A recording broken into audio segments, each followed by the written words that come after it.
Wavelength merupakan sistem komunikasi yang menggunakan gelombang radio dalam berkomunikasi.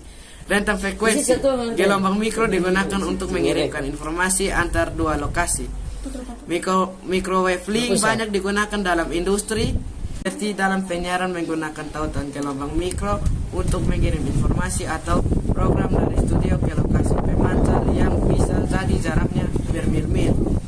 Selain itu, dengan teknologi ini penyediaan layanan internet nirkabel menggunakan tautan gelombang mikro untuk menyediakan akses internet dengan kecepatan tinggi tanpa menggunakan koneksi kabel. Perusahaan telepon juga menggunakan untuk mentransmisikan panggilan antara pusat switching melalui tautan gelombang mikro. Bagaimana kartu SIM kita mendapat sinyal atau koneksi internet di berbagai tempat? Ya, jadi koneksi di perangkat kita akan mencari dan menghubungkan kartu SIM ke tower BTS terdekat dari jangkauannya, sehingga kita mendapatkan sinyal dari BTS ke kartu SIM tersebut.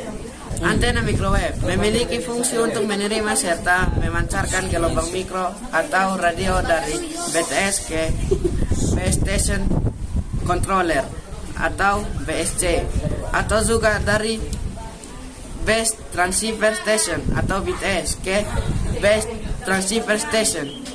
Microwave system.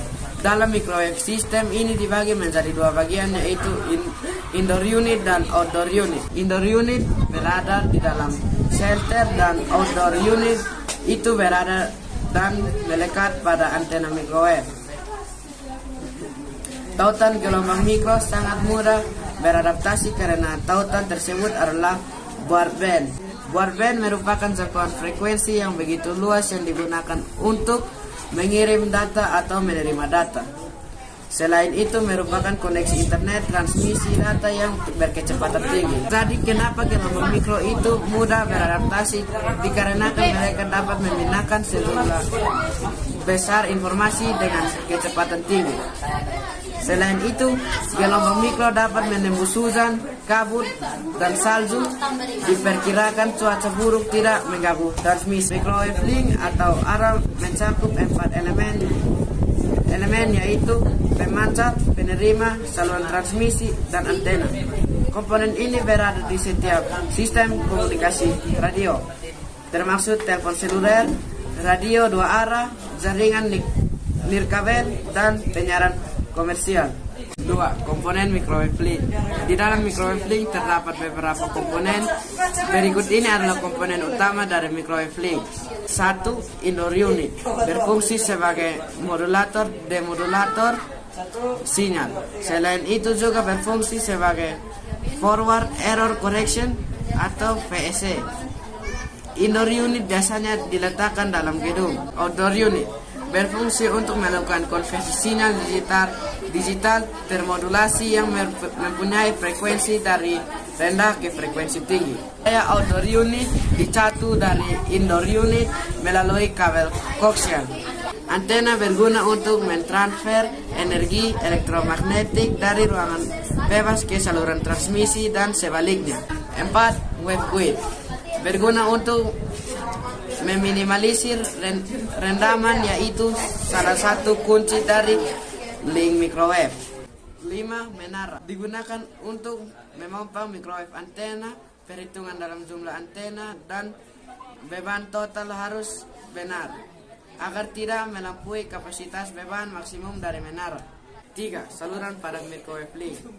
Berikut ini beberapa saluran microwave link. Saluran microwave dapat dibagi menjadi 3 kategori, yaitu pertama, long haul.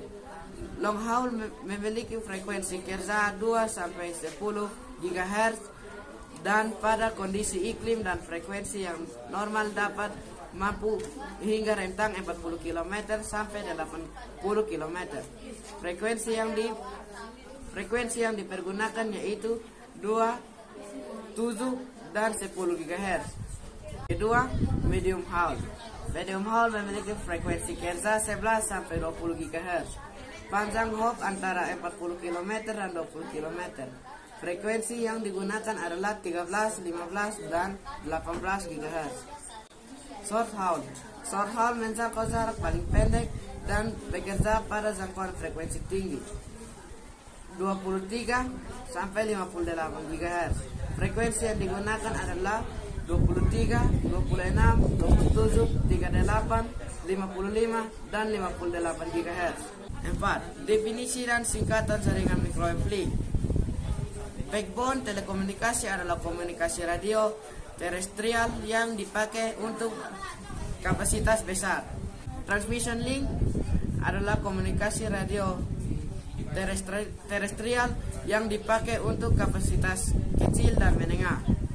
Microwave link adalah sistem komunikasi radio titik ke titik atau point to point melalui gelombang mikro yang antara lain digunakan pada sistem backbone telekomunikasi dan transmission link, serta mempunyai fungsi untuk mentransmisikan informasi dari suatu stasiun atau titik ke stasiun. Studio transmitter link adalah komunikasi dari titik ke titik yang menghubungkan stasiun penyiaran dari suatu lembaga penyiaran ke sarana pemancar dan atau sarana transmisi untuk menyalurkan siaran.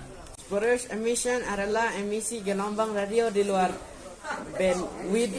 bandwidth yang ditentukan.